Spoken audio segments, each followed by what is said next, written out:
ನಮಸ್ಕಾರ ವೀಕ್ಷಕರೇ, welcome to ನಮ್ಮ ದೇಶದ ಕತೆ. ನಾನು ಶರತ್. ಎಲ್ಲರೂ ಮಾಡುವುದು ಹೊಟ್ಟೆಗಾಗಿ, ಗೇಣು ಬಟ್ಟೆಗಾಗಿ. ಈಗಾಗಲೇ ಎಲ್ರಿಗೂ ಗೊತ್ತೇ ಇದೆ, ನಮ್ಮ ಜೀವನದಲ್ಲಿ ಎಷ್ಟೇ ದುಡಿದ್ರು ಅದೆಲ್ಲ ನಾವು ಮಾಡೋದು ಯಾವುದಕ್ಕೆ? ಹೊಟ್ಟೆ ಪಾಡಿಗೋಸ್ಕರ. ಹೊಟ್ಟೆ ಹಸಿವು ಆದಾಗ ನಾವೇನು ಮಾಡ್ತೀವಿ? ಗೆಡ್ಡೆ, ಗೆಣಸು, ಚಿಕನ್ನು, ಮಟನ್ನು ಎಲ್ಲದನ್ನು ತಿಂತೀವಿ. ಆದರೆ ತಮಿಳ್ನಾಡಲ್ಲಿ ಒಬ್ಬ ವ್ಯಕ್ತಿ ಇದ್ದಾನೆ, ಅವನಿಗೆ ಹೊಟ್ಟೆ ಹಸಿವು ಆದಾಗ ಬೆಂಕಿನ ತಿಂತಾನೆ. ಬೆಂಕಿನ ಅದು ತಿನ್ನಕ್ಕೆ ಸಾಧ್ಯನಾ? ವಿಚಿತ್ರ ಅನಿಸ್ತಿದೆಯಲ್ಲ? ಹೌದು, ಇಂಥದ್ದೇ ಒಂದು ಎಪಿಸೋಡ್ ಇವತ್ತಿನ ನಮ್ಮ ದೇಶದ ಕಥೆಯಲ್ಲಿ.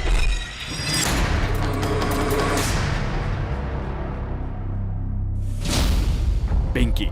ಬೆಂಕಿ ಅಂದ್ರೆ ಯಾರಿಗ್ ತಾನೇ ಭಯ ಇಲ್ಲ. ಒಂದು ಸಣ್ಣ ಕಿಡಿ ಇಡೀ ಕಾಡನ್ನೇ ಸುಟ್ಟು ನಾಶ ಮಾಡಬಹುದು.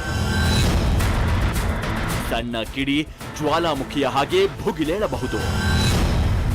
ಒಂದು ಸಣ್ಣ ಕಿಡಿ ಮನೆಯನ್ನೇ ಸುಟ್ಟು ಬೂದಿ ಮಾಡಬಹುದು. ಬೆಂಕಿ ಜಗತ್ತನ್ನೇ ಸುಟ್ಟು ಸರ್ವನಾಶ ಮಾಡಬಲ್ಲದು. ನಾನೀಗ ಹೋಗ್ತಿರೋದು ವೇಲೂರ್ ಹತ್ರ ಇರೋ ಗುಡಿಯಾತಂಗೆ. ಅಲ್ಲೇ ಬೆಂಕಿ ತಿನ್ನೋ ಮನುಷ್ಯ ಇರೋದು. ಬನ್ನಿ ಹೋಗೋಣ. ಅಸಾಮಾನ್ಯ ಸಾಧನೆಯನ್ನ ಹುಡುಕೊಂಡು ಗಿರಿಕಂದರಗಳಿಗೆ ಹೋಗ್ಬೇಕಾಗಿಲ್ಲ. ನಮ್ಮ ಮಧ್ಯೆಯೇ ನಿಮ್ಮ ಹಾಗೆ ಇದ್ಕೊಂಡೇ ಅದ್ಭುತ ಶಕ್ತಿಗಳನ್ನ ಪಡ್ಕೊಳ್ಬಹುದು. ಭೂದೇವಿ ತನ್ನಲ್ಲಿ ಇಟ್ಕೊಳ್ಳೋಕು ಭಯ ಪಡೋ ಬೆಂಕಿನ ಮನುಷ್ಯ ತನ್ನ ಪುಟ್ಟ ಹೊಟ್ಟೆಯಲ್ಲಿ ಇಟ್ಕೊಳ್ಳೋದಕ್ಕೆ ಸಾಧ್ಯನಾ? ಆದರೆ ಬೆಂಕಿಯ ಕೆಂಡವನ್ನ ಕಜ್ಜಾಯದ ಹಾಗೆ ತಿನ್ನಬಲ್ಲವನನ್ನ ತೋರಿಸ್ತೀವಿ ಬನ್ನಿ.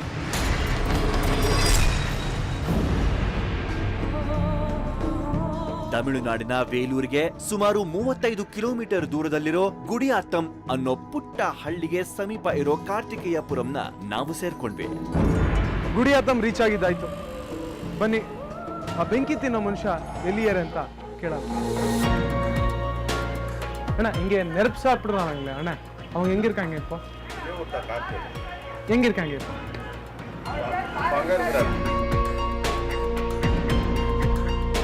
ಅಲ್ಲಿ ಒಂದು ದೊಡ್ಡ ಗುಂಪು ಸೇರಿತ್ತು.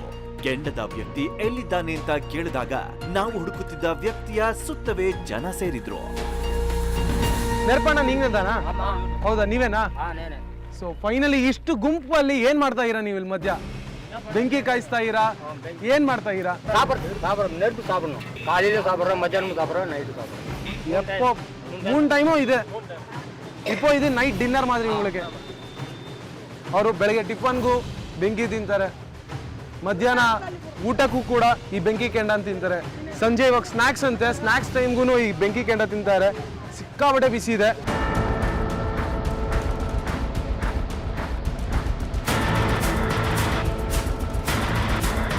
ನಾವು ರೋಡ್ ಸೈಡ್ ಅಲ್ಲಿ ಬಜ್ಜಿ ಬೋಂಡ ತಿನ್ನೋ ತರ ಇವ್ರು ರೋಡ್ ಸೈಡ್ ಅಲ್ಲಿ ಒಂದು ಡಿಶ್ ತರ ಈ ಬಾಣ್ಲೆಯಲ್ಲಿ ಬೆಂಕಿನ ಹಾಕೊಂಡು ಕಾಯ್ತಿದ್ದಾರೆ. ಒಂದಷ್ಟು ಜನ ವಿಡಿಯೋ ರೆಕಾರ್ಡ್ ಮಾಡ್ತಾ ಇದ್ದಾರೆ. ಮಾತಾಡ್ತದಂಗೆ ಅಷ್ಟರಲ್ಲಿ ತಿನ್ನಕ್ಕೆ ಶುರು ಮಾಡ್ಬಿಟ್ರು. ನಾನೇ ನನ್ನ ಕೈಯಾರೆ ಕೊಡ್ತೀನಿ. ಬೇಜಾರಾಗ್ತಿದೆ, ಬಟ್ ಭಯನೂ ಆಗ್ತಿದೆ, ಯಾಕೆಂದ್ರೆ ಇಷ್ಟು ಬಿಸಿ ಇದೆ. ಇದನ್ನ ಇವರು ಬಾಯೊಳಗೆ ಹಿಡ್ಕೊಂಡು ತಿಂತಾರಂತೆ.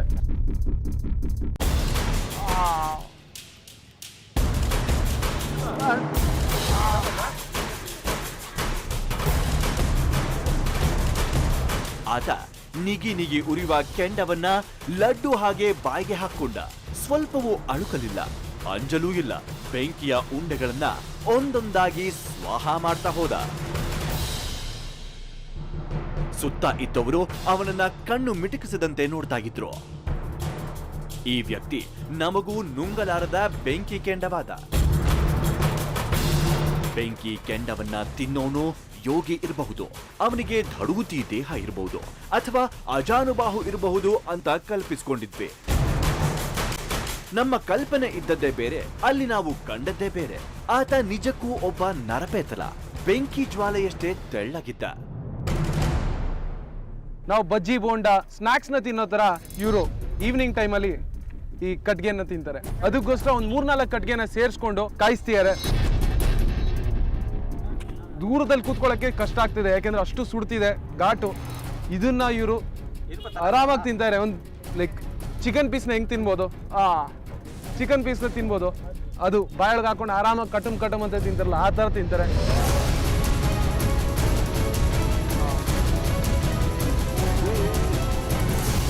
ಉರಿವ ಪ್ರಖರ ಕೆಂಡಗಳೇ ಇವನಿಗೆ ಸೈಡ್ ಡಿಶ್. ಎಲ್ರು ಹಿಡಿ ಅನ್ನಕ್ಕಾಗಿ ಜೀವನ ಮಾಡಿದ್ರೆ ಈತ ಹಿಡಿ ಕೆಂಡಕ್ಕಾಗಿ ಪರದಾಡ್ತಾನೆ. ಅವ್ರಿಗೆ ಚಿಕ್ಕ ಪೀಸ್ ಕೊಟ್ಟಿದ್ದಕ್ಕೆ ಬಿಸಿ ಸಾಲ್ತಿಲ್ಲ, ನಂಗೆ ದೊಡ್ಡ ಪೀಸ್ ಕೊಡಿ ಅಂತ ಬಲವಂತ ಮಾಡ್ತಿದ್ದಾರೆ. ಸೊ ಇಷ್ಟು ದೊಡ್ಡ ಕಟ್ಗೆ ಒಂದು ಚಿಕನ್ ಪೀಸ್ ಥರ ಇದೆ, ಇದನ್ನೇ ಕೊಡ್ತೀನಿ. ಇನ್ನೂ ಬೆಂಕಿ ಹಾಗೇ ಇದೆ. ತೋ ವಾಂಕಿ ಬೇಡ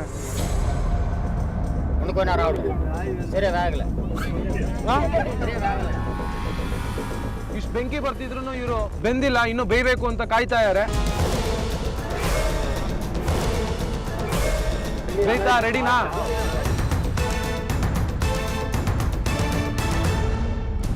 ಸಾಮಾನ್ಯವಾಗಿ ಮನುಷ್ಯ ದೇಹಕ್ಕೆ 40ರಿಂದ 50ರವರೆಗಿನ ತಾಪಮಾನ ತಡ್ಕೊಳ್ಳೋಕೆ ಸಾಧ್ಯವಿಲ್ಲ. 50 ಮೀರಿದರೆ ಮನುಷ್ಯ ಮೂರ್ಛಿತನಾಗೋ ಸ್ಥಿತಿಗೆ ಬರ್ತಾನೆ. 75 ಡಿಗ್ರಿ ತಾಪಮಾನಕ್ಕೆ ಸಾವು ನಿಶ್ಚಿತ. ಹೀಗಿರುವಾಗ ಅಷ್ಟು ತಾಪಮಾನವನ್ನ ಹೊಟ್ಟೆಯಲ್ಲಿ ಅಡಗಿಸಿಟ್ಕೊಳ್ಳೋದು ಅಂದ್ರೆ ನಂಬಲು ಅಸಾಧ್ಯ.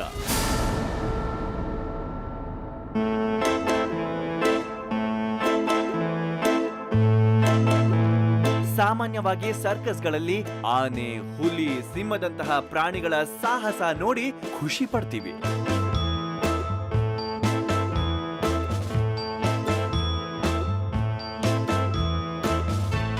ಅಷ್ಟೇ ಅಲ್ಲ, ಸರ್ಕಸ್ನ ಆಕರ್ಷಣೆಗಳಲ್ಲಿ ಬೆಂಕಿ ಕೂಡ ಒಂದು.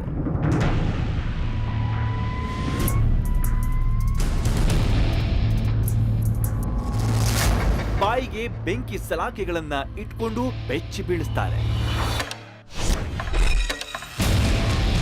ಸರ್ಕಸ್ ಭಾಷೆಯಲ್ಲಿ ಹೇಳೋದಾದ್ರೆ ಫೈರ್ ಈಟಿಂಗ್ ಮತ್ತು ಫೈರ್ ಬ್ರೀದಿಂಗ್. ಯಾರಿಗೆ ಏನಾದ್ರೂ ಆಪತ್ತಾಗಬಹುದಾ ಅನ್ನೋ ಕುತೂಹಲ ಹಾಗೂ ಭಯವನ್ನ ಬೆಂಕಿ ಹುಟ್ಟು ಹಾಕುತ್ತೆ. ಬೆಂಕಿಯ ಸಹವಾಸ ಸಾವಿನ ಜೊತೆ ಸರಸ. ಆದರೆ ಇವತ್ತಿನ ನಮ್ಮ ಹೀರೋನ ನೋಡಿ ಬೆಂಕಿನೇ ಭಯ ಪಡುತ್ತೆ. ಮೊದಲು ಸ್ಟಾರ್ಟಿಂಗ್ಲೇ ಜ್ವರ ಬಂದಿದೆ. ಚಿಕ್ಕ ವಯಸ್ಸಿನಲ್ಲಿ ನನಗೆ ಜ್ವರ ಬಂದಿತ್ತು. ಆಗ ಮನೆಯಲ್ಲಿ ನನಗೆ ಕಷಾಯ ಕೊಟ್ಟಿದ್ರು. ಕಷಾಯ ನೋಡಕ್ ಬಿಸಿ ಇತ್ತು, ಕುಡಿದ್ರೆ ತಣ್ಣಗನಿಸ್ತಿತ್ತು. ಆಗ ಅಲ್ಲೇ ಪಕ್ಕದಲ್ಲಿ ಬೆಂಕಿ ಕೆಂಡ ಇತ್ತು. ಆ ಬೆಂಕಿ ಕೆಂಡನ ತಗೊಂಡು ತಿಂದೆ. ಆ ಬೆಂಕಿ ಕೆಂಡ ಕೂಡ ತಣ್ಣಗನಿಸ್ತು. ಅವಾಗ್ನಿಂದ ಬೆಂಕಿ ಕೆಂಡ ತಿನ್ನೋ ಅಭ್ಯಾಸ ಶುರುವಾಯಿತು. ಈಗ ದಿನ ತಿನ್ಬೇಕು ಅಂತ ಅನ್ಸುತ್ತೆ. ದಿನಕ್ಕೆ 1 ಬಾರಿ ಆದ್ರೂ ತಿಂದೇ ಇದ್ರೆ ನನ್ನ ಮನಸ್ಸಿಗೆ ಸಮಾಧಾನನೇ ಆಗೋದಿಲ್ಲ. ದಿನ ಬೆಳಗ್ಗೆ, ಮಧ್ಯಾಹ್ನ, ರಾತ್ರಿ 3 ಹೊತ್ತು ಸೇರಿ ಸುಮಾರು 150 ಗ್ರಾಮ್ ಕೆಂಡ ತಿಂತೀನಿ. ನಿಜ ಹೇಳಬೇಕು ಅಂದ್ರೆ ನನಗೆ ಸಮಾಧಾನ ಆಗೋ ತನಕ ತಿಂತೀನಿ.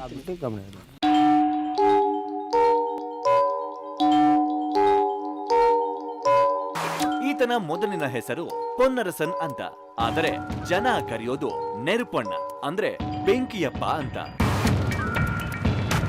ಈತ ತೆಂಗಿನ ನಾರು ತೆಗೆಯೋ ಫ್ಯಾಕ್ಟರಿಯಲ್ಲಿ ದಿನಗೂಲಿ ಕಾರ್ಮಿಕ. ಮದುವೆಯಾಗಿ 2 ಮುದ್ದಾದ ಮಕ್ಕಳಿದ್ದಾರೆ. ನಾನು ಚಿಕ್ಕ ವಯಸ್ಸಿನಿಂದ ಇಲ್ಲೇ ಕೆಲಸ ಮಾಡೋದು. ತೆಂಗಿನ ಮಟ್ಟೆನ ಮಷೀನ್ ಒಳಗೆ ಹಾಕಿ ನಾರ್ ಮಾಡ್ತೀನಿ. ಆ ನಾರಿನಿಂದ ಹಾಸಿಗೆ ರೆಡಿ ಮಾಡ್ತೀನಿ.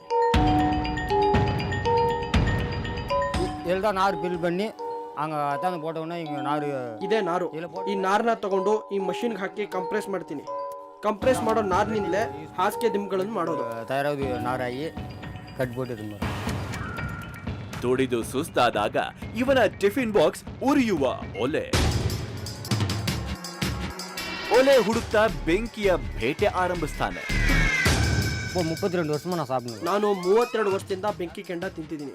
ಇಲ್ಲಿವರೆಗೂ ನನಗೇನು ತೊಂದರೆ ಆಗೇ ಇಲ್ಲ. ಡಾಕ್ಟರ್ ಹತ್ರನೂ ಹೋಗಿ ಚೆಕ್ ಮಾಡಿಸಿದೆ. ಡಾಕ್ಟ್ರು ನೀನು ನಾರ್ಮಲ್ ಆಗಿದ್ಯಾ, ನಿನಗೇನು ತೊಂದರೆ ಇಲ್ಲ, ಅನ್ನ ಯಾವ ರೀತಿ ಜೀರ್ಣ ಆಗುತ್ತೋ ಅದೇ ರೀತಿ ಬೆಂಕಿ ಕೆಂಡ ಕೂಡ ನಿನಗೆ ಜೀರ್ಣ ಆಗುತ್ತೆ ಅಂತಂದ್ರು. ಸಣ್ಣ ಕರ್ಪೂರದ ತುಂಡನ್ನು ಅಂಗೈಯಲ್ಲಿ ಹಿಡಿಯೋಕೆ ನಾವು ನೀವು ಹೆದರ್ತೀವಿ. ಆದ್ರೆ ಬೆಂಕಿಯಪ್ಪ ಬಿಸಿಯನ್ನ ತಿಂದರೂ ಅನ್ನನಾಳ ಕೆಡಲಿಲ್ಲ, ಕರುಳು ಸುಡಲಿಲ್ಲ, ಅಜೀರ್ಣ ಕಾಡಲಿಲ್ಲ. ಇದು ವೈದ್ಯ ಲೋಕದ ಅಚ್ಚರಿ ಕೂಡ ಹೌದು. உங்களுக்கும் நெருப்பு தொட்டா சுடும், ஆனா எனக்கு நெருப்பு தொட்டா சுடாது.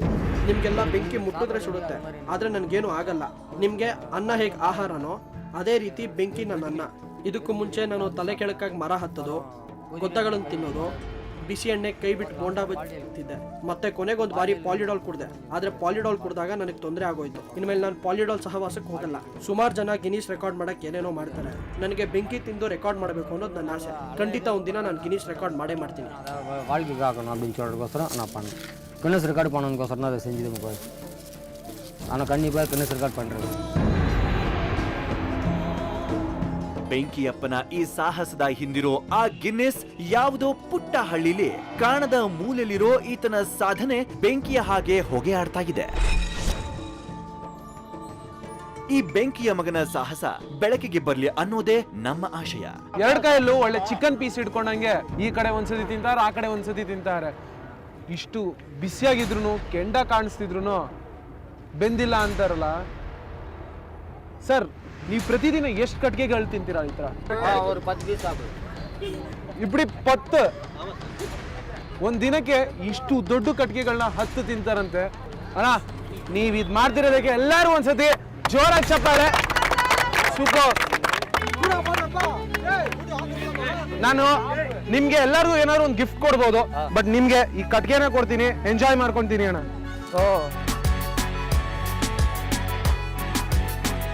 ನಾನು ಇವ್ರ ಮನೆಗೆ ಮಾತ್ರ ಹೋಗಲ್ಲ. ಯಾಕೆ ಗೊತ್ತಾ? ಎಲ್ಲಾರ ಮನೆಗೆ ಹೋದ್ರೆ ಊಟ ಕೊಟ್ರೆ, ಇವ್ರ ಮನೆಗೆ ಹೋದ್ರೆ ಮೋಸ್ಟ್ಲಿ ಇದನ್ನೇ ಕೊಡ್ಬೋದು ತಿನ್ನಕ್ಕೆ. ನನಗೆ ಬೇಡ, ಬಟ್ ಸೂಪರ್ ಅಣ್ಣ. Hats off.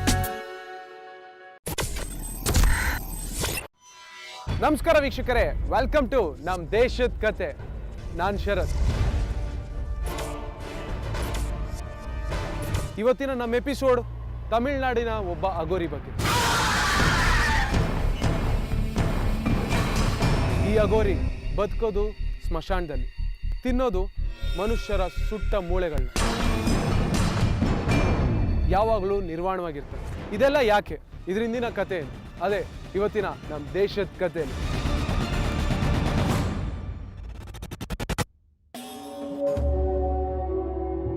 ಇವತ್ತಿನ ನಮ್ಮ ಪಯಣ ತಮಿಳುನಾಡಿನ ಕಾರ್ಗಾವಾಯಿಲ್ ಎಂಬ ಊರಿಗೆ.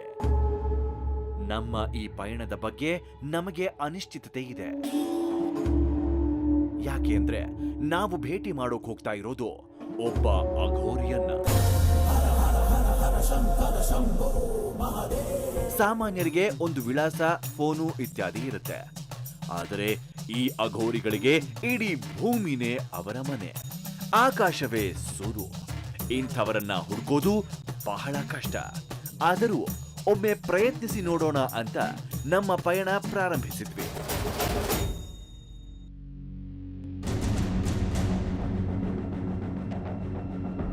ನಾನೀಗಿರೋದು ಪಟ್ಟುಕೋಟೆಯಲ್ಲಿ. ಇಲ್ಲಿಂದ 4 ಕಿಲೋಮೀಟರ್ ದೂರದಲ್ಲಿದೆ ಕಾರ್ಗಾವಾಯಿಲ್. ಅಲ್ಲಿಗೆ ನನ್ನ ಪಯಣ.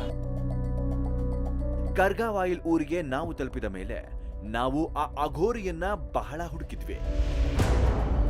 ಆಗ ನಮಗೆ ಹೊಳೆದ ವಿಷಯ, ಅಘೋರಿಗಳು ಸಾಮಾನ್ಯವಾಗಿ ವಾಸವಿರೋದು ಸ್ಮಶಾನಗಳಲ್ಲಿ.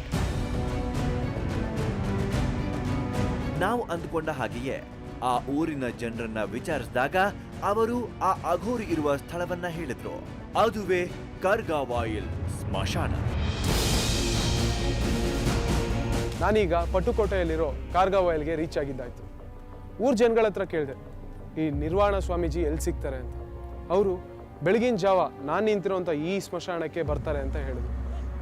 ಈ ಸ್ಮಶಾನದಲ್ಲಿ ಒಂಥರ ಕೆಟ್ಟು ಸ್ಮೆಲ್ ಬರ್ತಿದೆ. ನಿನ್ನೆ ತಾನೇ ಯಾವುದೋ ಬಾಡಿನ ಸುಟ್ಟಿದ್ದಾರೆ ಅನ್ಸುತ್ತೆ. ಆದ್ರೂ ಆ ಸ್ವಾಮೀಜಿ ಬರೋ ತನಕ ಇಲ್ಲಿದ್ದು ಅವ್ರನ್ನ ಭೇಟಿ ಮಾಡಿ ಆಮೇಲೆ ಹೋಗ್ತೀನಿ. ಆ ಸ್ಮಶಾನಕ್ಕೆ ನಾವು ತಲುಪಿದಾಗ ಅಲ್ಲಿ ನಮ್ಮನ್ನ ಮೊದಲು ಸ್ವಾಗತಿಸಿದ್ದು ಸುತ್ತಮುತ್ತಲೂ ಕವಿದಿದ್ದ ನೀರವ ಮೌನ.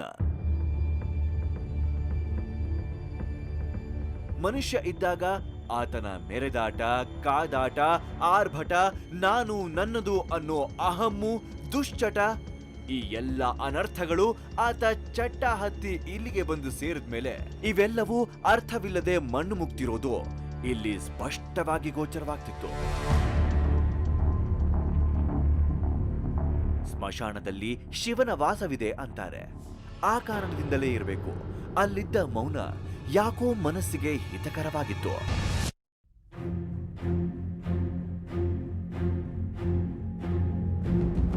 ನಾವು ಆ ಸ್ಮಶಾನದಲ್ಲಿ ಆ ಅಘೋರಿ ಸ್ವಾಮಿಗಳಿಗಾಗಿ ಬಹಳಷ್ಟು ಕಾದ್ವಿ. ಅಘೋರಿಗಳನ್ನ ಹೀಗೆ ಅಂತ ಹೇಳೋಕಾಗೋಲ್ಲ. ಅವರು ಎಲ್ಲಿರ್ತಾರೆ, ಹೇಗಿರ್ತಾರೆ, ಯಾವಾಗ ಎಲ್ಲಿಗೆ ಹೋಗ್ತಾರೆ, ಏನನ್ನೂ ಹೇಳೋಕಾಗಲ್ಲ. ಆದರೂ ಅವರು ಬಂದೇ ಬರ್ತಾರೆ ಅಂತ ನಮ್ಮ 6th ಸೆನ್ಸ್ ಹೇಳ್ತಾ ಇತ್ತು. ಅದಕ್ಕೆ ನಾವು ಅವರಿಗಾಗಿ ಅಲ್ಲೇ ಕಾಯ್ತಾ ಇದ್ವಿ.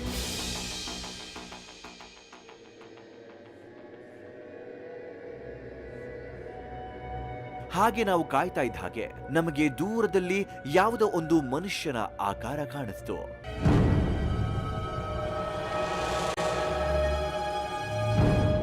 ಆ ಆಕಾರ ಸ್ವಲ್ಪ ಹತ್ತಿರವಾಗ್ತಿದ್ದಂತೆಯೇ ನಾವು ನೋಡಿದ ವ್ಯಕ್ತಿ ಕಾವಿ ಬಟ್ಟೆ ಧರಿಸಿದಂತೆ ಗೋಚರವಾಯಿತು. ಯಾರೋ ಸನ್ಯಾಸಿ ಇರಬಹುದು ಅಂತ ನಾವು ಅವರ ಕಡೆ ಹೊರಟ್ವಿ. ಹತ್ತಿರ ಹೋದಾಗ ನಮಗೆ ತಿಳಿದಿದ್ದು ಅದು ಯಾರೋ ಒಬ್ಬ ಸನ್ಯಾಸಿಯಲ್ಲ, ನಾವು ಹುಡುಕುತ್ತಿದ್ದ ಆ ನಿರ್ವಸ್ತ್ರ ಅಘೋರಿ ಅಂತ. ನಾವು ಹತ್ತಿರ ಹೋದಾಗ ಅಘೋರಿ ಸ್ವಾಮಿ ಒಂದು ಹೂವಿನ ಕಟ್ಟನ್ನ ಪಕ್ಕದಲ್ಲಿರಿಸಿಕೊಂಡಿದ್ರು. ನೆಲದಲ್ಲಿ ಏನೋ ಅಗಿತಿದ್ರು. ಅವರ ನಡವಳಿಕೆ ವಿಚಿತ್ರವಾಗಿತ್ತು. ನಮಗೆ ಅವರನ್ನ ಕ್ಯಾಮೆರಾದಲ್ಲಿ ಸೆರೆ ಹಿಡಿಯುವುದಕ್ಕೆ ಭಯ ಆಗ್ತಿತ್ತು. ಯಾಕೆ ಅಂದ್ರೆ ಸಾಮಾನ್ಯವಾಗಿ ಅಘೋರಿಗಳು ಏಕಾಂತ ಬಯಸ್ತಾರೆ.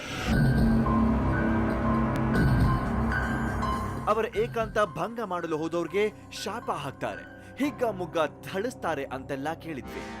ಆದರೆ ಈ ಅಘೋರಿ ನಾವು ಇರೋದನ್ನ ಲೆಕ್ಕಿಸದೆ ಅವರ ಕೆಲಸದಲ್ಲಿ ತಲ್ಲೀನರಾಗಿದ್ರು. ಹೀಗೆ ಅವರು ಎಷ್ಟೋ ಹೊತ್ತು ಅಗೆಯುತ್ತಿದ್ದ ಜಾಗಕ್ಕೆ ಅವರ ಬಳಿ ಇದ್ದ ಹೂವಿನ ಕಟ್ಟನ್ನ ಇಟ್ಟು ನಮಸ್ಕರಿಸಿ ಎದ್ದು ನಡೆದರು. ಸಾಮಾನ್ಯ ಮನುಷ್ಯರಾದ ನಮಗೆ ಈ ಅಘೋರಿ ಸ್ವಾಮಿಗಳು ಮಾಡ್ತಿದ್ದ ಅಸಾಮಾನ್ಯ ಕೆಲಸಗಳ ಉದ್ದೇಶವನ್ನ ತಿಳ್ಕೊಳ್ಳೋದಿರ್ಲಿ, ಊಹೆ ಕೂಡ ಮಾಡುವುದು ಕಷ್ಟವಾಗ್ತಿತ್ತು.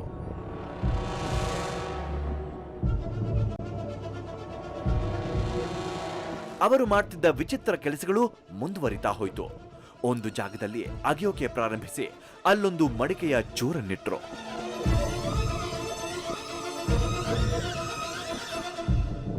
ಇಲ್ಲಿಯವರೆಗೆ ಅಘೋರಿಗಳು ಮನುಷ್ಯರ ಮಾಂಸವನ್ನ ತಿಂತಾರೆ ಅಂತ ಕೇಳಿದ್ವಿ. ಆದರೆ ಇವರು ಅಗೆದ ಜಾಗದಿಂದ ಸ್ವಲ್ಪ ಮಣ್ಣನ್ನ ತೆಗೆದು ಅದನ್ನ ತಿಂದ್ರು.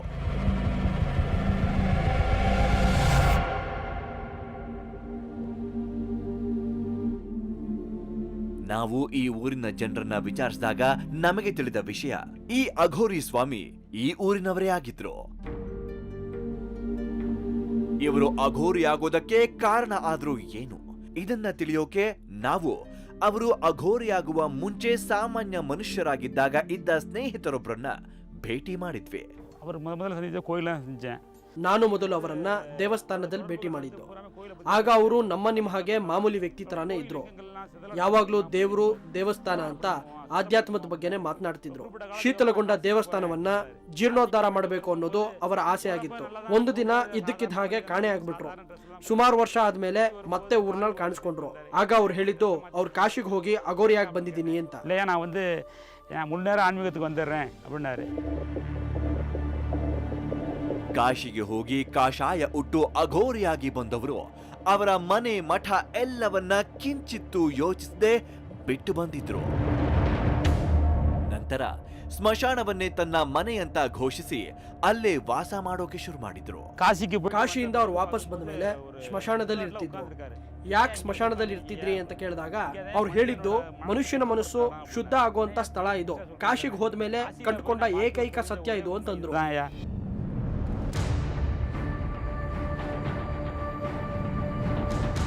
ನೀವೇ ನೋಡ್ತಿದ್ದಂತೆ ಈ ಅಘೋರಿ ಸ್ವಾಮಿಗಳು ಮಕ್ಕಳು ಮಣ್ಣಿನಲ್ಲಿ ಆಡೋ ಥರ ಸ್ಮಶಾನದ ಬೂದಿಯನ್ನ ಕೆದರ್ತಿದ್ದಾರೆ.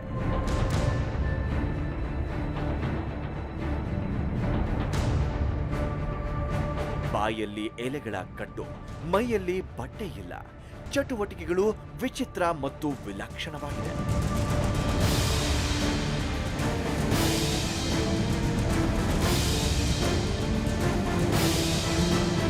ಮಾತಾಡ್ಸೋಣ ಅಂದ್ರೆ ಅವರು ಮಾತಾಡೋ ಸ್ಥಿತಿಯಲ್ಲಿಲ್ಲ. ಅವರನ್ನ ಮಾತನಾಡಿಸೋ ಧೈರ್ಯ ನಮಗೂ ಇರಲಿಲ್ಲ. ಪ್ರಯತ್ನಿಸಿದ್ವಿ. ಸ್ವಾಮಿ வணக்கம் ಸ್ವಾಮಿ. உங்க பக்கத்துல வந்த என்னைய பார்க்கவா? என்னட்ட ஒண்ணும் இல்லையே. ಅವರನ್ನ ಭೇಟಿಯಾಗೋಕೆ ಬಂದಾಗ ನನ್ನ ಹತ್ತಿರ ನಿಮಗೇನು ಕೆಲಸ, ನನ್ನ ಹತ್ರ ಏನೂ ಇಲ್ಲ ಕೊಡೋದಕ್ಕೆ ಅಂತ ಹೇಳಿದ್ರು. ಆದರೆ ನಾವು ಪಟ್ಟು ಬಿಡದೆ ಅವರಿಗೆ ಪ್ರಶ್ನೆಗಳನ್ನ ಕೇಳೋಕೆ ಪ್ರಾರಂಭಿಸಿದ್ವಿ. எங்களுக்கு இது ஸ்மசானம், உங்களுக்கு என்ன? எனக்கு ஒரு வீடு. ನಮಗೆ ಇದು ಸ್ಮಶಾನ, ಆದರೆ ನಿಮಗೆ ಇದೇನು ಅಂತ ಮಾರ್ಮಿಕವಾಗಿ ಕೇಳಿದ್ವಿ. ಅದಕ್ಕೆ ಅವರು ಕೊಟ್ಟ ಉತ್ತರ ನಮಗೆ ಆಶ್ಚರ್ಯವೇನು ತರಿಸಲಿಲ್ಲ. ಅವರು ಹೇಳಿದ್ದಿಷ್ಟೇ, ಇದು ನನ್ನ ಮನೆ ಅಂತ. சுவாமி நீங்க சாப்பிட்டதெல்லாம் எலும்பா? அது எப்படி தெரியுதுப்பா? அது சும்மா உங்களுக்காக உருண்டை செஞ்சு வச்சேன்னு வச்சுக்கலாம். நீங்கள் வருவீங்க உருண்டை செஞ்சு வச்சு உங்கள்கிட்ட ஏமாத்துன்னு வச்சுக்கலாம். ನಾವು ಇಲ್ಲಿ ನೀವು ಏನನ್ನ ತಿಂದು ಬದುಕ್ತಿದ್ದೀರಾ ಅಂತ ಕೇಳಿದ್ವಿ. ಅವರು ಇರಿಟೇಟ್ ಆಗಿ, ಇದೇನು ನಿಮಗೆ ಲಾಡು ಉಂಡೆ ತರ ಕಾಣಿಸ್ತಿದ್ಯಾ ಅಂತ ಖಾರವಾಗಿ ಹೇಳಿ ನಮ್ಮನ್ನ ಅಲ್ಲೇ ಇದ್ದ ಬೂದಿ ರಾಶಿಯಲ್ಲಿದ್ದ ಎಲುಬಿನ ಚೂರುಗಳನ್ನ ಕೊಟ್ರು. ನಮಗೆ ಕುತೂಹಲ ಇನ್ನಷ್ಟು ಕೆರಳಿ ಪ್ರಶ್ನೆಗಳ ಮೇಲೆ ಪ್ರಶ್ನೆಗಳನ್ನ ಕೇಳೋಕೆ ಪ್ರಾರಂಭಿಸಿದ್ವಿ. அமைதியாக பொறுமையாக அவங்களுக்காக கேமராக்காக நிற்கிறேன். எல்லாம் ப்ளாஸ் பண்ணி விட்றேன். கேமராலாம் ஒன்றும் தெரியாது, படமெல்லாம் பண்ணி விடவா? எல்லாம் புஷு புஷுன்னு போயிடும். அப்புறம் ஒன்றுமே தெரியாது. போய் அங்கே லேப்டாப்பில் போட்டு பார்த்தீங்கன்னா இது ஒன்றுமே இருக்காது. இல்லை எல்லாம் ஒயிட்டாக மாறிடும். ಅವರು ಇರಿಟೇಟ್ ಆಗಿ, ನೀವು ಶೂಟ್ ಮಾಡಿದ್ದನ್ನೆಲ್ಲ ಕ್ಯಾಮ್ರಾದಲ್ಲೇ ಡಿಲೀಟ್ ಆಗೋ ತರ ಮಂತ್ರ ಹಾಕ್ಬಿಡ್ತೀನಿ, ನೋಡ್ತೀರಾ? ನೀವು ಲ್ಯಾಪ್ಟಾಪ್ಗೆ ಕನೆಕ್ಟ್ ಮಾಡಿ ನೋಡಿದ್ರೆ ಅಲ್ಲಿ ಏನೂ ಇರೋಲ್ಲ, ಎಲ್ಲ ಡಿಲೀಟ್ ಆಗ್ಬಿಡತ್ತೆ ಅಂತ ಬೈದ್ರು. ನಂತರ ಅವ್ರಿಗೇನ್ ಅನಿಸ್ತಿತ್ತೋ ಏನೋ, ವಿಶ್ವಾಸದಿಂದ ಮಾತನಾಡಿಸೋಕೆ ಪ್ರಾರಂಭಿಸಿದ್ರು. ನಾವು ಅವರು ಹೇಳಿದ್ದನ್ನೆಲ್ಲ ಕೇಳ್ತಾ ಅವರು ಹೋದಲ್ಲೆಲ್ಲ ಹಿಂದೆ ಹೊರಟಿವೆ. வேறு என்ன நீ வா போ. ಅವರಿಗೆ ಕುತೂಹಲದಿಂದ ಅವರ ಬಗ್ಗೆ ಪ್ರಶ್ನೆಗಳನ್ನ ಕೇಳೋಕೆ ಪ್ರಾರಂಭಿಸಿದ್ವಿ. உங்களை பற்றி அதே லைஃப் எப்படியா போச்சு, எதுக்கு இப்படி மாறினீங்க? ಒಮ್ಮೊಮ್ಮೆ ಉತ್ತರಿಸೋರು, ಒಮ್ಮೊಮ್ಮೆ ಅವರು ಉತ್ತರವೇ ನೀಡ್ತಿರ್ಲಿಲ್ಲ. அதையும் வந்துச்சு போச்சு, பணமும் சம்பாதிச்சும் போச்சு, வாழ்க்கையும் போச்சு, எல்லாம் போச்சு. ஆன்மீகத்தில் போவோம் அப்படின்ட்டு அப்படியே ஆன்மீகத்தில் வந்தேன். நாட்டில் ஏழைகள்லாம் ரொம்ப பாதிக்கப்பட்டு ஒருவேளை உணவு உண்ண முடியாமல் கஷ்டப்படுறாங்க. அவங்களுக்கு நம்மளால முடிஞ்சது ஒரு அன்னதானத்தை போட்டு பார்ப்போமே. ಅವರು ಹೇಳಿದ ಪ್ರಕಾರ ಅವರು ಕಾಶಿಯಲ್ಲಿ ಸ್ವಲ್ಪ ಕಾಲ ಇದ್ರು. ಅಲ್ಲಿ ಅವರು ಅಘೋರ ದೀಕ್ಷೆಯನ್ನ ಪಡೆದು ಸಾಧನೆಯನ್ನ ಪ್ರಾರಂಭಿಸಿದ್ರು. ಆದರೆ ತಾವು ಹುಟ್ಟಿದ ಊರಿಗೆ ಏನಾದರೂ ಸೇವೆ ಮಾಡಬೇಕು ಅಂತ ಅಲ್ಲಿಂದ ವಾಪಸ್ಸಾದರಂತೆ. உண்மையான ஆன்மீகம் என்ன, தப்பான ஆன்மீகம் என்ன, இந்த ஆன்மீகத்தை வச்சு எப்படி சம்பாதிக்கிறாங்க? ಮೋಕ್ಷ ಅಂದ್ರೆ ಏನು ಅನ್ನೋ ಪ್ರಶ್ನೆ ಕೇಳಿದ್ವಿ. ಆಗ ಅವರು ಮಾಡಿದ ಕೆಲಸ ನಮ್ಮನ್ನ ದಂಗು ಬಡಿಯುವಂತೆ ಮಾಡಿತು. எந்த பற்று இருக்கக்கூடாது.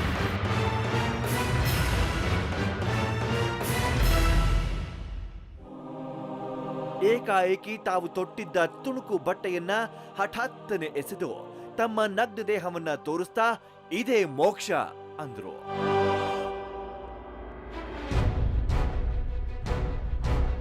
ಇದಾದ ನಂತರ ತೀರಾ ಆತ್ಮೀಯರಂತೆ ನಮ್ಮನ್ನ ಕೈ ಹಿಡಿದು ಎಲ್ಲಿಗೂ ಕರ್ಕೊಂಡು ಹೋದ್ರು. ಅವರು ಎಲ್ಲಿಗೆ ಕರ್ಕೊಂಡು ಹೋಗ್ತಿದ್ದಾರೆ ಅಂತ ನಮಗೆ ತಿಳಿಯಲಿಲ್ಲ. ಒಂದೆಡೆ ಕಲುಷಿತವಾದ ನಿಂತ ನೀರಿದ್ದ ಜಾಗವಿತ್ತು. ಒಮ್ಮೆಲೆ ಅಘೋರಿ ಸ್ವಾಮಿಗಳು ಅದಕ್ಕೆ ಧುಮುಕಿ ಆ ಗಲೀಜು ನೀರಿನಲ್ಲೇ ಸ್ನಾನ ಮಾಡೋಕೆ ಪ್ರಾರಂಭ ಮಾಡಿದ್ರು. ಸ್ನಾನ ಮಾಡ್ತಾ ವಿಚಿತ್ರವಾಗಿ ವಿಲಕ್ಷಣವಾಗಿ ನೀರಿನಲ್ಲಿ ಆಡೋಕೆ ಪ್ರಾರಂಭಿಸಿದ್ರು. ಅವರು ಸ್ನಾನ ಮುಗಿಸಿ ಆಚೆ ಬರ್ತಿದ್ದಂತೆಯೇ ಯಾರೋ ಒಬ್ಬ ವ್ಯಕ್ತಿ ಅವರ ಬಳಿ ಬಂದು ನೆಂದ ಅವರ ತಲೆಯನ್ನ ಒರೆಸಲು ಪ್ರಾರಂಭಿಸಿದ್ರು. ಅವ್ರ ಸೇವೆ ಮಾಡೋದು ನನ್ನ ಕರ್ತವ್ಯ. ಯಾಕೆ ಅಂದ್ರೆ ನನ್ನ ಹೆಂಡತಿಗೆ ಯಾವ ಡಾಕ್ಟ್ರಿಂದಲೂ ವಾಸಿ ಮಾಡೋಕ್ ಆಗದಿರುವಂತ ಒಂದು ರೋಗ ಇತ್ತು. ಅದನ್ನ ಅಘೋರಿ ಸ್ವಾಮಿಗಳು ವಾಸಿ ಮಾಡಿದ್ರು. ನೀವು ಇವರ ನಿಜವಾದ ಲೀಲೆ ನೋಡ್ಬೇಕು ಅಂತಂದ್ರೆ ಇವ್ರದ್ದು ಒಂದು ದೇವಿ ದೇವಸ್ಥಾನ ಇದೆ, ಅಲ್ಲಿಗೆ ಹೋಗ್ಬೇಕು. ಇವರ ಮಾತನ್ನು ಕೇಳಿದ ನಮಗೆ ಅಘೋರಿ ಸ್ವಾಮಿಯ ನಿಜ ರೂಪ ನೋಡೋಕೆ ಅವರು ಪೂಜೆ ಮಾಡುವ ದೇವಿಯ ದೇವಸ್ಥಾನಕ್ಕೆ ಹೋಗಬೇಕು.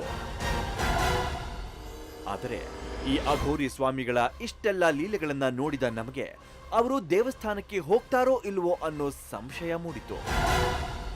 ಇಂಥ ಇವರನ್ನ ದೇವಸ್ಥಾನಕ್ಕೆ ಕರ್ಕೊಂಡು ಹೋಗೋದು ನಮ್ಮ ಮುಂದಿದ್ದ ದೊಡ್ಡ ಸವಾಲು.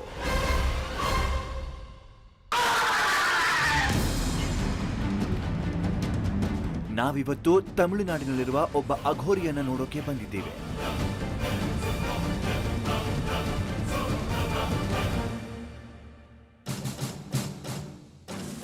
ಇವರ ನಿಜವಾದ ಶಕ್ತಿ ನೋಡಬೇಕು ಅಂದ್ರೆ ದೇವಸ್ಥಾನದಲ್ಲಿ ಅವರನ್ನ ನೋಡಬೇಕು ಅಂತ ಇಲ್ಲಿನ ಜನ ಹೇಳ್ತಿದ್ರು. ಅವರನ್ನ ದೇವಸ್ಥಾನಕ್ಕೆ ಕರೆತರೋದೇ ಕಷ್ಟವಾಗಿತ್ತು. ಆದರೆ ನಮ್ಮ ಅದೃಷ್ಟಕ್ಕೆ ಅವರು ತಾವಾಗೇ ದೇವಸ್ಥಾನಕ್ಕೆ ಬಂದ್ರು.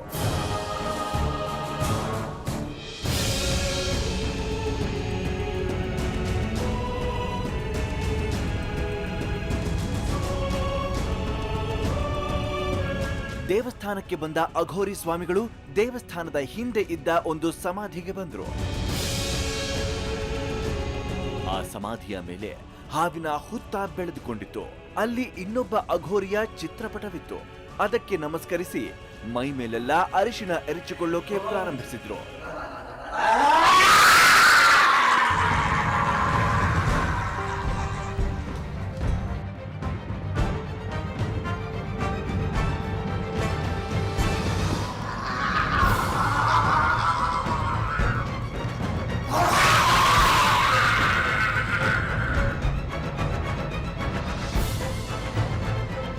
ಹೀಗೆ ಒಂದು ಕ್ಷಣಕ್ಕೆ ಯಾವುದೋ ಒಂದು ಶಕ್ತಿ ಪರಕಾಯ ಪ್ರವೇಶ ಮಾಡಿದಂತೆ ಚೀರಲು ಪ್ರಾರಂಭಿಸಿದ ಅಘೋರಿ ಸ್ವಾಮಿಗಳು ನಂತರ ಶಾಂತವಾಗಿ ತಮ್ಮ ಶರೀರದ ಮೇಲೆ ಅರಿಶಿಣವನ್ನ ಹಚ್ಕೊಳ್ಳೋಕೆ ಪ್ರಾರಂಭಿಸಿದ್ರು.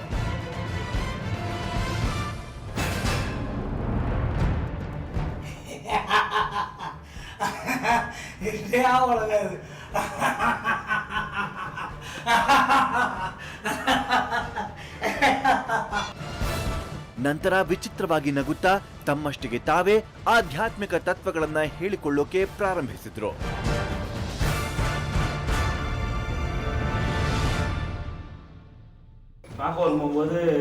ನಾನು ಇವ್ರನ್ನ ನೋಡಿದಾಗ ಇಲ್ಲಿ ಸಮಾಧಿ ಹತ್ರ ಮಲಗಿದ್ರು. ಯಾಕೆ ಇಲ್ಲಿ ಮಲಗಿದ್ದೀರಿ ಅಂತ ಕೇಳಿದಾಗ ಈ ಸಮಾಧಿನೇ ನಿರಂತರ, ಎಲ್ಲರೂ ಇಲ್ಲಿಗೆ ಬಂದು ಸೇರಬೇಕು ಅಂತ ಹೇಳಿದ್ರು. ಮತ್ತೆ ನಾನು ಮನುಷ್ಯರ ಕಷ್ಟಗಳನ್ನ ನಿವಾರಿಸೋಕೆ ಅಂತಾನೆ ಹುಟ್ಟಿರೋದು ಅಂತೆಲ್ಲ ಹೇಳ್ತಿದ್ರು.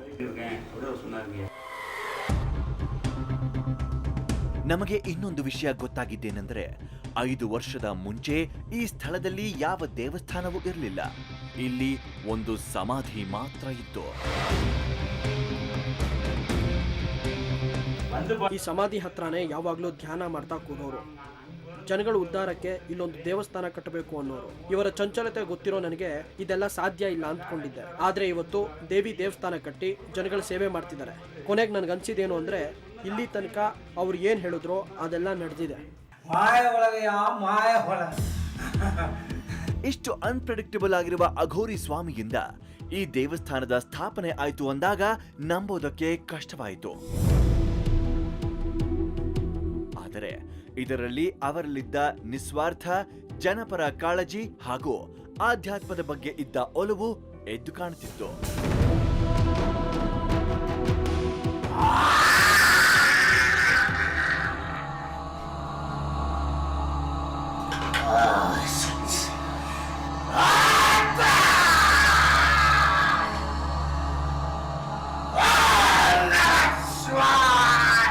ಅವರ ಮೇಲೆ ಎರಚಲಾಗುತ್ತಿದ್ದ ವಿಭೂತಿಯಿಂದ ನಮ್ಮ ತಂಡಕ್ಕೆ ಉಸಿರಾಡೋಕೆ ಕಷ್ಟವಾಗ್ತಿತ್ತು. ಆದರೆ ಅಘೋರಿ ಸ್ವಾಮಿಗಳು ಇದ್ದ ಆ ಸ್ಥಿತಿಯಲ್ಲಿ ಅವರಿಗೆ ಯಾವುದರ ಪರಿವು ಇರಲಿಲ್ಲ.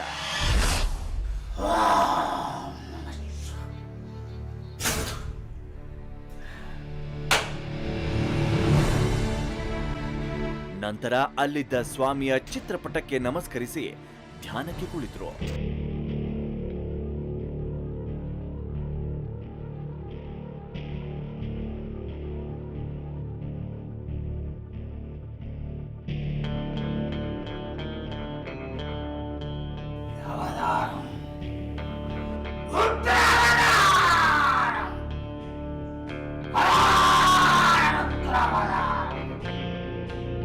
ಇದಾದ ನಂತರ ನಮಗೆ ಅಲ್ಲಿಂದ ಹೋಗುವಂತೆ ಆಜ್ಞೆ ಮಾಡಿದ್ರು.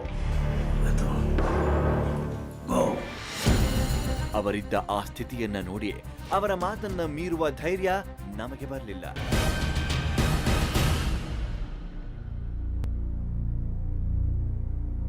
ಸ್ವಲ್ಪ ಹೊತ್ತಿನ ನಂತರ ಅವರು ದೇವಸ್ಥಾನದಿಂದ ಆಚೆ ಬಂದರು. ಅವರು ಶಾಂತವಾಗಿರುವಂತೆ ಅನಿಸಿತು.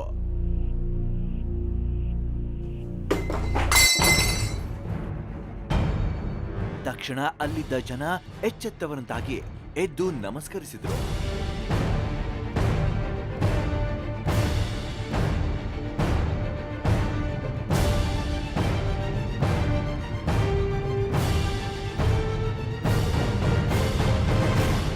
ನಂತರ ದೇವರಿಗೆ ನಮಸ್ಕರಿಸಿ ಅಲ್ಲೇ ಮಲಗಿದ್ರು.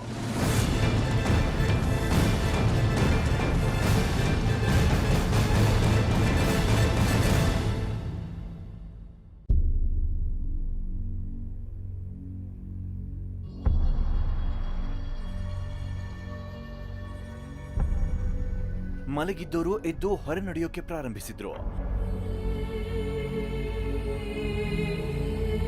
ನಾವು ಅವರನ್ನ ಹಿಂಬಾಲಿಸಿದ್ವಿ. ಮುಂದೆ ನಡೆಯುವ ವಿಷಯಗಳು ಬಹಳ ಕುತೂಹಲಕಾರಿಯಾಗಿತ್ತು. ನೆಲದ ಮೇಲೆ ಒಂದು ಪೇಪರ್ನ ತುಣುಕು ಬಿದ್ದಿತ್ತು. ಅದನ್ನ ತೆಗೆದುಕೊಂಡು ನಮ್ಮನ್ನ ಕರೆದು ಆ ಪೇಪರ್ ಅನ್ನ ಚೂರು ಮಾಡಿ ನೀಡಿದ್ರು. ಅದರ ಉದ್ದೇಶ ನಮಗೆ ತಿಳಿಯದೆ ಗೊಂದಲಕ್ಕೊಳಗಾದ್ವಿ.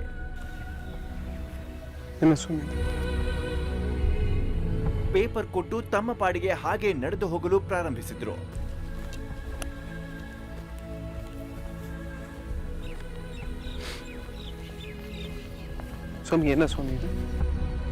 ನಾವು ಪಟ್ಟು ಬಿಡದೆ ನೀವು ಪೇಪರ್ನ ತುಣುಕನ್ನ ಯಾಕೆ ಕೊಟ್ರಿ ಅಂತ ಪದೇ ಪದೇ ಪ್ರಶ್ನೆ ಮಾಡಲು ಪ್ರಾರಂಭಿಸಿದ್ವಿ.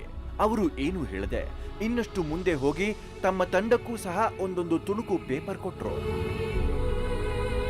ಆ ಪೇಪರ್ ತುಣುಕುಗಳನ್ನ ಏಕೆ ಕೊಡ್ತಿದ್ದಾರೆ, ಅದರ ಹಿಂದಿನ ಉದ್ದೇಶ ಏನು ಅಂತ ನಮಗೆ ಗೊತ್ತಾಗದೆ ಗೊಂದಲಕ್ಕೀಡಾದ್ವಿ. ಕಪ್ಪೆಯನ್ನ ತಕಡಿಗೆ ಹಾಕಿದಂತೆ ಅವರ ಮುಂದಿನ ನಡೆಯೇನು, ಯಾವ ಕಡೆ ಹೋಗ್ತಾರೆ ಅನ್ನೋದು ನಮಗೆ ಎಣಿಸಲು ಕಷ್ಟವಾಗ್ತಿತ್ತು. ಎಲ್ಲರಿಗಿಂತ ಕಷ್ಟವಾಗಿದ್ದು ನಮ್ಮ ಕ್ಯಾಮರಾಮ್ಯಾನ್ಗೆ. ಹಾಗೂ ಹೀಗೂ ಕಷ್ಟಪಟ್ಟು ಅವರನ್ನ ಹಿಂಬಾಲಿಸ್ತಿದ್ದಾಗ ಹಠಾತ್ತನೆ ಓಡೋಕ್ ಶುರು ಮಾಡಿದ್ರು. ಅವರು ಓಡುತ್ತಿದ್ದ ಹಾದಿ ಕಲ್ಲು ಮುಳ್ಳುಗಳಿಂದ ತುಂಬಿತ್ತು.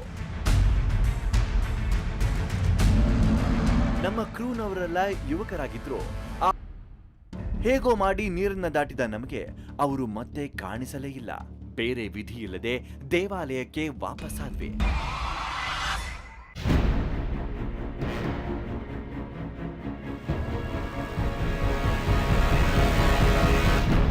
ಆದರೆ ನಮ್ಮ ಆಶ್ಚರ್ಯಕ್ಕೆ ಅಘೋರಿ ಸ್ವಾಮಿಗಳು ಆಗಲೇ ಅವರ ಭಕ್ತರನ್ನ ವಿಚಾರಿಸ್ತಿದ್ರು.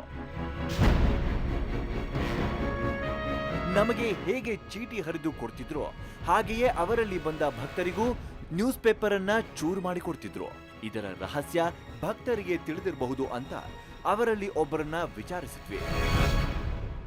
சாமி நிறையா சாமி சொல்லுவாங்க நடக்குது எல்லாம் அப்படின்னு சொல்கிறாங்க. சொல்லி ஏற்கனவே டிவியில் போட்டிருந்தாங்க. அதை பார்த்து ನಾನು நேரில் வந்திருந்தேன். ಸ್ವಾಮಿಗಳು ಹೇಳಿದ್ದೆಲ್ಲ ನಡೆಯುತ್ತೆ. ಮೊದಲನೇ ಬಾರಿ ನಾನು ಅವರನ್ನು ಭೇಟಿ ಮಾಡಿದಾಗ ಅವ್ರು ಹರಿದುಕೊಟ್ಟ ಚೀಟಿನಲ್ಲಿ ನನ್ನ ಕೆಲಸದ ಬಗ್ಗೆ ವಾಕ್ಯ ಇತ್ತು. ಅದೇ ರೀತಿ 2 ದಿನಕ್ಕೆ ನನಗೊಂದು ಕೆಲಸ ಸಿಕ್ತು. ಈಗ ಮತ್ತೆ ಬಂದಿದ್ದೀನಿ, ಮದುವೆ ಆಗುತ್ತೆ ಅಂತ ಚೀಟಿ ಹರ್ಕೊಟ್ಟಿದ್ದಾರೆ. கேட்கறதுக்கு முன்னாடி ಅವರೇ ಸೀಟை குடிச்சு எனக்கு 2க்கும் ஒரே சீட்டில் போய் சொல்லியிருக்காங்க. ನಮಗೆ ಆ ನ್ಯೂಸ್ ಪೇಪರ್ ಹರಿದು ಕೊಡುವ ರಹಸ್ಯ ಅರಿವಾಯಿತು. ಅವರು ನಮಗೆ ಚೂರು ಮಾಡಿಕೊಡುವ ನ್ಯೂಸ್ ಪೇಪರ್ ತುಣುಕಲ್ಲಿ ಇರುವ ವಾಕ್ಯಗಳು, ಚಿತ್ರಗಳು ಇತ್ಯಾದಿ ನಮ್ಮ ಜೀವನದ ಬಗ್ಗೆ ಹೇಳ್ತಿತ್ತು. ಹೀಗೆ ಎಷ್ಟೋ ಜನ ಭಕ್ತರು ಅವರ ಬಳಿ ಬರುತ್ತಿದ್ರು. ನಾವು ಒಂದು ವಿಚಾರವನ್ನ ಅಲ್ಲಿ ಅಬ್ಸರ್ವ್ ಮಾಡಿದ್ವಿ. ಭಕ್ತರು ಕಷ್ಟಗಳನ್ನ ಹೇಳಿಕೊಳ್ಳುವ ಮುಂಚೆಯೇ ಚೀಟಿ ಚೂರು ಮಾಡಿ ಕೊಡ್ತಿದ್ರು.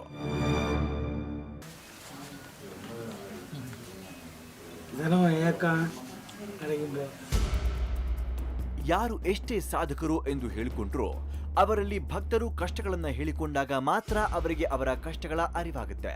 ಆದರೆ ಈ ಅಘೋರಿ ಭಕ್ತರು ಅವರ ಬಳಿ ಬಂದಾಗ ಅವರ ಕಷ್ಟ ಇಂಥದ್ದೇ ಅಂತ ಅವರೇ ನ್ಯೂಸ್ ಪೇಪರ್ ಹರಿದು ಅದರಲ್ಲಿದ್ದ ವಿಷಯವನ್ನ ನೋಡಿ ಹೇಳ್ತಿದ್ರು. ಅಷ್ಟೇ ಅಲ್ಲದೆ ಕಷ್ಟಕ್ಕೆ ಪರಿಹಾರವು ಆ ಚೂರು ಮಾಡಿದ ತುಣುಕಿನಲ್ಲಿರ್ತಿತ್ತು. ಈ ಕಾರಣದಿಂದಲೇ ಜನಕ್ಕೆ ಇವರು ಎಷ್ಟೇ ವಿಚಿತ್ರವಾಗಿ ನಡೆದುಕೊಂಡ್ರು ಅವರನ್ನ ಭಕ್ತಿಯಿಂದ ಕಾಣ್ತಿದ್ರು. நான் மலேசியாவிலேருந்து வரேன். ஐயாவை முதன் முறையாக யூடியூப்பில் பார்த்தேன். ನಾನು ಮಲೇಷ್ಯಾದಿಂದ ಬಂದಿರೋದು. ಯೂಟ್ಯೂಬ್ನಲ್ಲಿ ಸ್ವಾಮಿಗಳ ವಿಡಿಯೋ ನೋಡಿ ಬಂದಿರೋದು. 10 ವರ್ಷದಿಂದ ನನ್ನನ್ನು ನಾನು ಆಧ್ಯಾತ್ಮದಲ್ಲಿ ತೊಡಗಿಸ್ಕೊಂಡಿದ್ದೀನಿ. ಇನ್ನೂ ಹೆಚ್ಚಿನ ಜ್ಞಾನ ಪಡಿಬೇಕು ಅಂತ ಇವ್ರ ಬಳಿ ಬಂದಿದ್ದೀನಿ. ನನಗೆ ತಿಳಿದಿರೋ ಮಟ್ಟಿಗೆ ಇವರು ಮಹಾಜ್ಞಾನಿಗಳು. இன்னும் நிறைய அந்த வழியில் எனக்கு வழி செய்வாருன்ற நம்பிக்கையோடு நாங்கள் வந்திருக்கேன். ಜಾಗತೀಕರಣದ ಪ್ರಭಾವವೋ ಅಥವಾ ಅಘೋರಿ ಸ್ವಾಮಿಯ ಪವಾಡವೋ ತಿಳಿಯದು. ಆದರೆ ಇವರ ಖ್ಯಾತಿ ದೂರದ ಮಲೇಷ್ಯಾಗೂ ಹಬ್ಬಿತ್ತು.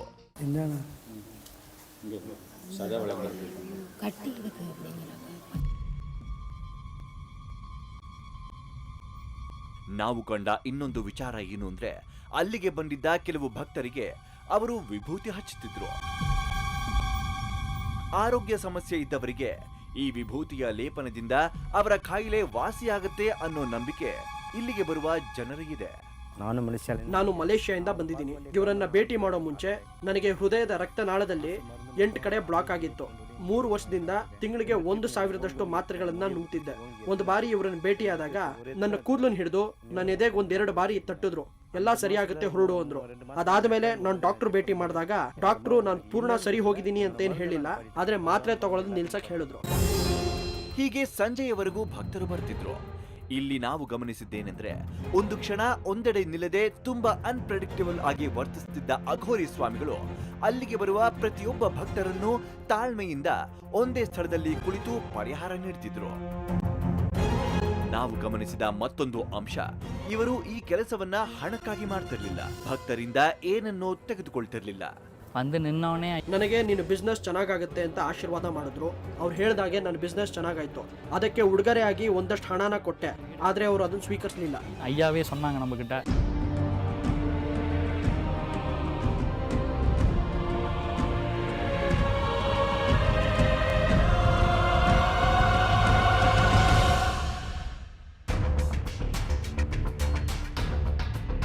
ಹಗಲು ಕಳೆದು ರಾತ್ರಿಯಾಯಿತು. ಸ್ಮಶಾನದಲ್ಲಿ ಉರಿಯುತ್ತಿದ್ದ ಬೆಂಕಿಯ ಮುಂದೆ ಆನಂದದಿಂದ ಕುಣಿಯುತ್ತಿದ್ದರು ಅಘೋರಿ ಸ್ವಾಮಿಗಳು. ಏನು ಇಲ್ಲದವನ ಬಳಿ ಏನನ್ನು ಕಸಿದುಕೊಳ್ಳೋದಕ್ಕೆ ಆಗೋದಿಲ್ಲ. ಬಂಧನಗಳ ಎಕ್ಸಿಟ್ ಆದಾಗಲೇ ಆನಂದ ಎಂಟ್ರಿ ಆಗೋದು. ಅಘೋರಿ ಸ್ವಾಮಿಗಳು ಮೋಕ್ಷ ಅಂದರೆ ಏನು ಅಂತ ಕೇಳಿದಾಗ ಸಂಪೂರ್ಣ ನಿರ್ವಸ್ತ್ರರಾಗಿ ಇದೇ ತತ್ವವನ್ನ ಸೂಚಕವಾಗಿ ಹೇಳಿರಬೇಕು. ನಿರ್ವಾಣ ಸ್ವಾಮೀಜಿಯವರು ಸೊಸೈಟಿಲಿರೋ ಪಾಪಶಾಪಗಳ ತೊಳೆಯೋದೆ ನನ್ನ ಡ್ಯೂಟಿ ಅಂತ ಇಲ್ಲಿ ಬರೋ ಜನರ ಸೇವೆ ಮಾಡ್ತಿದ್ದಾರೆ. ಆಸೆ ಅನ್ನೋದು ಮೈಮೇಲಿರೋ ವಸ್ತ್ರ ಥರ, ಅದನ್ನು ತೆಗೆದಾಕಿದ್ರೆ ಎಲ್ಲ ಮನುಷ್ಯನೂ ನಿರ್ವಾಣನೇ. ಇದನ್ನು ತೋರ್ಸೋಕ್ಕೆ ಅಂತಲೇ ಸ್ವಾಮೀಜಿ ಇವತ್ತು ರುದ್ರ ತಾಂಡವ ಎತ್ತಿದ್ರು. ಇದರಿಂದ ಅವ್ರಿಗೆ ಆನಂದ ಸಿಗ್ತಿದೆ. ಹೆಚ್ಚಿನ ಆನಂದಕ್ಕೆ ಅವರು ಸ್ಮಶಾನಕ್ಕೆ ಹೊರಟರು. ಹೋಗೋಕ್ಕೆ ಮುಂಚೆ ಕ್ಯಾಮ್ರಾ ಫಾಲೋ ಮಾಡೋಂಗಿಲ್ಲ ಅಂತ ವಾರ್ನ್ ಮಾಡಿದ್ರು.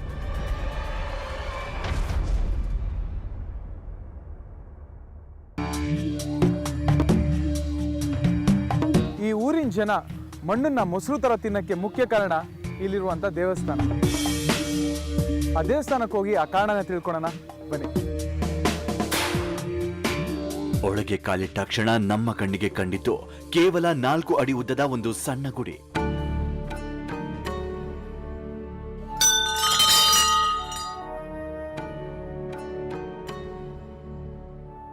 ನಾಚಿಯಮ್ಮ ಬೆಂಕಿಯಲ್ಲಿ ಬೆಂದು ಪ್ರಾಣ ಬಿಟ್ಟಿದ್ದು ಈ ದೇವಸ್ಥಾನವಿರುವ ಸ್ಥಳದಲ್ಲೇ. ಹಾಗಾಗಿ ಅದೇ ಸ್ಥಳದಲ್ಲಿ ಒಂದು ಗುಡಿಯನ್ನು ಕಟ್ಟಲಾಗಿದೆ. ಗುಡಿ ಚಿಕ್ಕದಾಗಿದ್ದರೂ ಅದರಲ್ಲಿ ಅಪಾರವಾದ ಪಾಸಿಟಿವ್ ಶಕ್ತಿ ಇದೆ.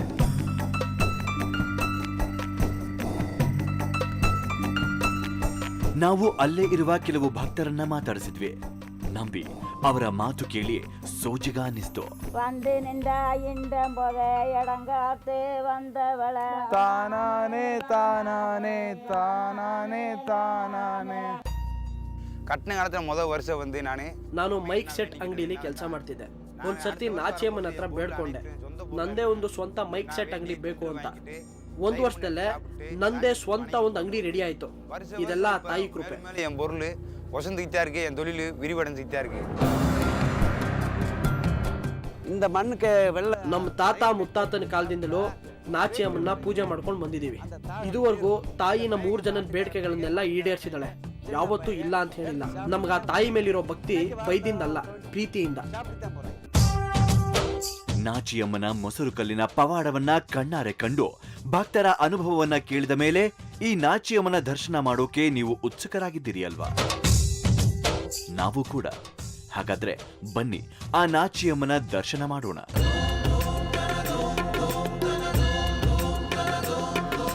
ಸಾಮಾನ್ಯವಾಗಿ ಬೇರೆ ದೇವಸ್ಥಾನಗಳಲ್ಲಿ ದೇವರುಗಳ ಮೂರ್ತಿಯನ್ನ ಪ್ರತಿಷ್ಠಾಪನೆ ಮಾಡಲಾಗುತ್ತೆ. ಆದ್ರೆ ಸಾಕ್ಷಾತ್ ಮೂಲ ದೇವರೇ ಈ ಗುಡಿಯಲ್ಲಿ ನೆಲೆಸಿದೆ.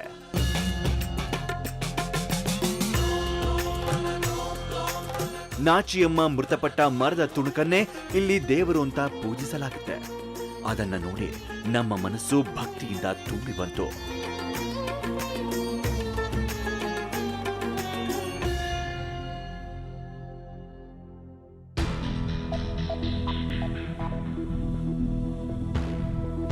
ಈ ನಾಚಿಯಮ್ಮನ ಇನ್ನೊಂದು ವಿಶೇಷತೆ ಇದೆ.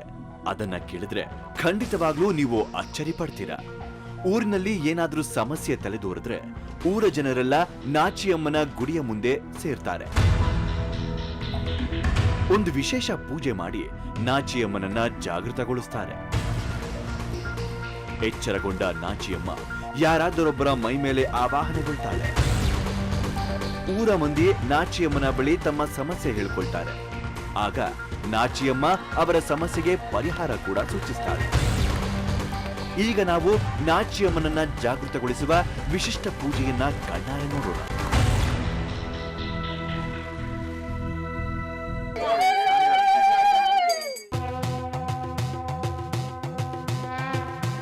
ಇದೆಲ್ಲ ನಡೆಯುತ್ತಿದ್ದಾಗ ಹೆಂಗಸಳೊಬ್ಬಳು ಬಂದು ದೇವರ ಮುಂದೆ ನಿಂತಳು.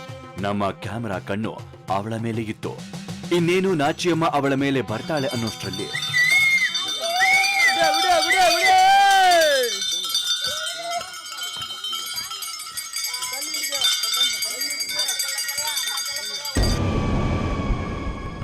ಆತ ಸಂಪೂರ್ಣವಾಗಿ ನಾಚಿಯಮ್ಮನ ಕೈವಶವಾಗಿದ್ದ.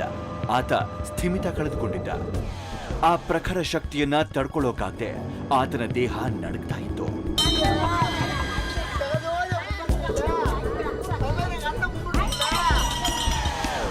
ನಾಚಿಯಮ್ಮನ ಪ್ರಭಾವಕ್ಕೆ ಒಳಗಾದ ಆತ ಹಳ್ಳಿಗರ ಬಳಿ ಏನನ್ನೋ ಹೇಳೋಕೆ ಟ್ರೈ ಮಾಡ್ತಾ ಇದ್ದ. ಆದರೆ ಅದು ನಮಗೆ ಅರ್ಥವಾಗ್ತಿರ್ಲಿಲ್ಲ. ಬಹುಶಃ ನಾಚಿಯಮ್ಮ ಆತನ ಮೂಲಕ ಊರವರ ಬಳಿ ಸಂಪರ್ಕ ಮಾಡೋಕೆ ಯತ್ನಿಸಿದ್ಲು ಅಂತ ಅನ್ಸುತ್ತೆ. ಇದನ್ನೆಲ್ಲ ನೋಡ್ತಾ ಇದ್ದ ನಮಗೆ ನಿಜವಾಗಿಯೂ ಈ ದೇವಿ ಮನುಷ್ಯನ ದೇಹವನ್ನ ಪ್ರವೇಶಿಸ್ತಾಳ, ನಾಚಿಯಮ್ಮ ವ್ಯಕ್ತಿಯನ್ನ ತನ್ನ ಹಿಡಿತಕ್ಕೆ ತಗೊಳ್ತಾಳ ಅನ್ನೋ ಸಂದೇಹ ಮೂಡ್ತು.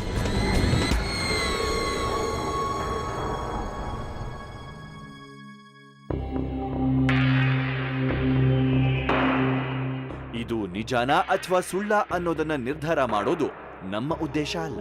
ಆದ್ರೆ ನಿಮ್ಮೆದುರು ಒಂದು ವಾದವನ್ನ ಮುಂದಿಡೋಕೆ ಬಯಸ್ತೇವೆ.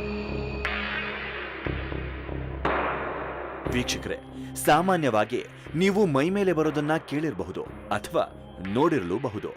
ಈ ಎಲ್ಲಾ ಸಂದರ್ಭಗಳಲ್ಲೂ ಏನಾಗುತ್ತೆ ಅನ್ನೋ ಬಗ್ಗೆ ಒಂದು ಸರಳ ವಿಶ್ಲೇಷಣೆ ಮಾಡಬಹುದು. ಅದು ಹೀಗಿದೆ.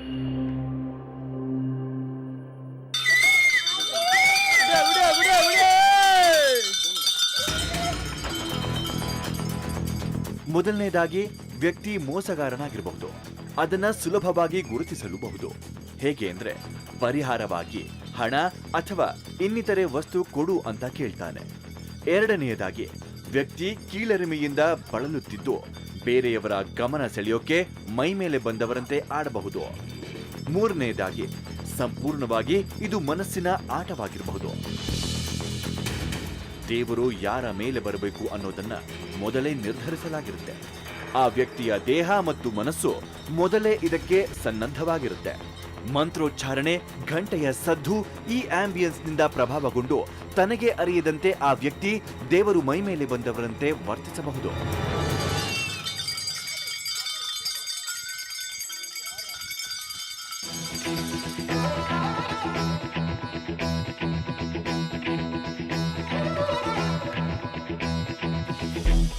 ನಾವು ಮೊದಲೇ ಹೇಳಿದಂತೆ ನಾವು ಯಾವುದೇ ನಿಲುವನ್ನ ತೆಗೆದುಕೊಳ್ಳೋಕೆ ಇಚ್ಛಿಸೋಲ್ಲ. ಆದರೆ ಒಂದಂತೂ ನಿಜ, ಎಲ್ಲಿಯ ತನಕ ಮಾನವ ಜನಾಂಗ ಇರುತ್ತದೆಯೋ ಅಲ್ಲಿಯ ತನಕ ದೇವರು ಕೂಡ ಅಸ್ತಿತ್ವದಲ್ಲಿರುತ್ತೆ.